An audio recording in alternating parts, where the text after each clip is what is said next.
How you doing, YouTube? Matt with Massive Beer Reviews, back with yet another review, and it's a little bit of Omnipollo-ish time in the form of their Shploing. At this point, I usually kind of read or memorize what I'm drinking. I'll tell you it's this kind of IPA, this kind of thing, but there's so much shit going on this. I'm going to lift the can up and actually read it because I don't want to memorize it. It is, Shploing is a Mango S'mores India Pale Ale, brewed with marshmallows, graham crackers, salt, and lactose sugar added, with mango and vanilla added. So there's so many added things in here. It's a 7% alcohol by volume IPA with a whole bunch of shit going on. This is a very divisive, is that the word I'm looking for? I'm looking for a specific word here. What am I looking for? Very polarizing. That's the word I'm looking for. Beer, because I've seen people crack these and they say they're awesome. I've seen people crack these and say they suck. Take that all with a grain of salt. But these people who are cracking them take pictures and they're markedly different looking beers. Now, everybody can take different pictures lighting-wise and make beers look different, but these are coming off very, very, very different. So I guess they vary from batch to batch. This one is batch 002. I don't know if that actually poses well, because that sounds like it's old. So I feel like this has been around for a hot minute, but we're going to drink it anyway. Label-wise, I already read what's on it, by the way. Label-wise, I actually do like it. I'm not the biggest Omnipollo fan, but I get this kind of 80s, 90s kind of neon pink kind of thing going on there. A little volcano, spewing a little bit of gack. Gack you get from, what's that? Double Dare? Something like that it looks like. Anyway, let's crack this open. She looks like she wants to come out. Let's give it a pour.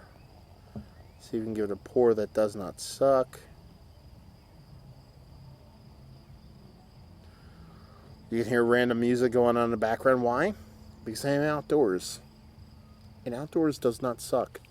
This beautiful view is brought to you by the Buckaloo View. Thank you very much, from New Jersey. I'm at my absolutely fantastic girlfriend's farm. And who doesn't want to drink beer with that view? Let's put it that way. Anyway. 2 fingers, decently kind of sort of creaminess on top, but infinitely rocky head. I can look like a quarter inch deep into the head itself. And just got, kind of a hazy New England kind of thing going on. Let's put it that way. So, yellow with a little bit of orange, a little bit of brown kind of going on. So, does she look like a kind of IPA? Sure. What does she smell like with all that shit going on? Let's find out. I'm not going to lie, a bit of kind of hot bitterness, a little bit of rindy kind of mangoiness, and then a little bit of vanilla. That's pretty much it. I'm not getting any marshmallows. I mean, that can come off as vanilla, though. Graham crackers, no. Salt, we don't know. It's not a goza, but we'll see when we taste it. Lactose sugar, not getting all that much of an overt sweetness. I actually feel like there's a little bit of saltiness to it now, so, I can change my mind. And, let's see, mango and vanilla added. So, what does she smell like? Strip all that down. Let's just say what she smells like. A slightly salty India Pale Ale with a bit of mosaic going on. That's the kind of vibes I have. So, let's just dive in, see what she's got. Cheers.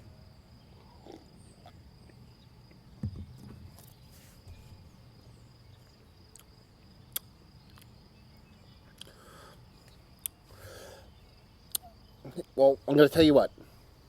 I get the salinity in there. And it doesn't taste like a goza kind of salinity. It tastes more like a brewery that's like almost not as cartonish, but very like Carton is in the Atlantic Highlands. They use their water table to their positive. So they have a lot of salinity in their water, a lot of minerality. That's what I'm getting here. Not necessarily salt, but a lot of minerals, and salt is one of them, but a lot of like mineral-esque kind of tastes.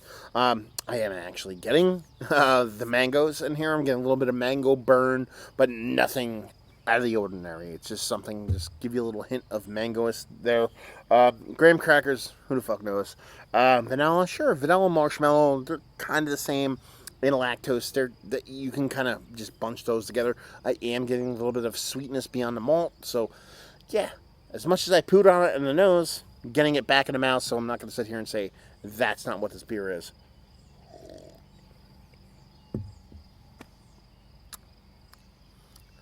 It's a good fucking beer, honestly. I'm not going to say it's for everybody, but that combination of that mango burn, and it's very subtle. When I say mango burn, I mean, I'm talking about just a hint of that kind of mangoiness. I get it there fruity too, but I get a little bit of the combination. Might be a little bit of the hop kind of burniness along with that mango kind of burniness. Anyway, if you ever had mango beers before, you know what I'm talking about. That combined with a little bit of that kind of vanilla marshmallow lactose, very subtleness, and there a little bit of kind of minerality in the water itself. It's balanced really well. This is a really good beer. Like, I kind of like went into it, the kind of preconceived notion, and be like, yeah, whatever, all this shit going on, it's not going to work, but it does, and it does work because it has a kind of soft hand to it. All these flavors are very, very gentle. They're not trying to be overtly in your face, which is personally my problem with a lot of beers nowadays. It's just hops or malt or bourbon or barrels or cinnamon or whatever. This is a lot of typically intense flavors that are kind of balanced out throughout the beer itself. I think it tastes pretty fucking good.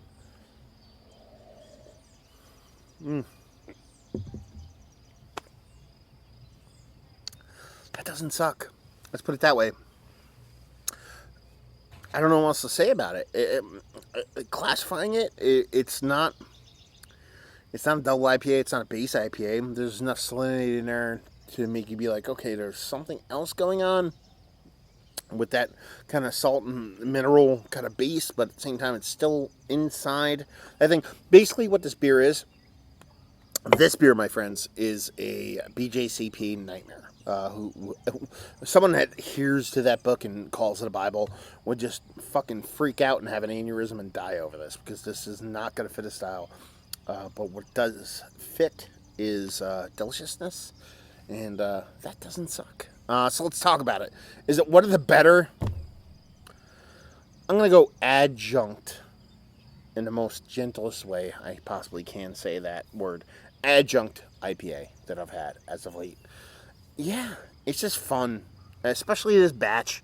Again, like I said, they can vary from batch to batch. I've seen it from people, I've heard it from people, but this one, batch 2, this is 22nd of June, 2017. So if you're getting this within a month or so from now, it's worth picking up because it's fun. It's fun. Fun. That's the word. Fun is what this beer is. Value and availability. I think I paid $10 for a 4-pack. That doesn't suck. And just say, well, and obviously not brewery only because I don't live in wherever they are, Sweden or Denmark or some shit like that. And but you can get it in the U.S. is what I'm saying. And leave it with this. If you like what, well, you like this. If you like interesting, well-made, thought-provoking beer, because that's what this is. Yeah, it's not traditional. It's not trying to be somebody else's beer. It's unique. It's trying to do what it wants to do and rest on its laurels. It's trying to be unique enough to where someone enjoys it, but at the same time not generic enough to where it's what everybody else is fucking drinking. So there you go. Another review in the books. Hopefully you guys enjoyed the review. If you didn't, anywhere in between, you can check me out. Or words down there first. Then you can check me out. Facebook, Twitter, Instagram, Untapped.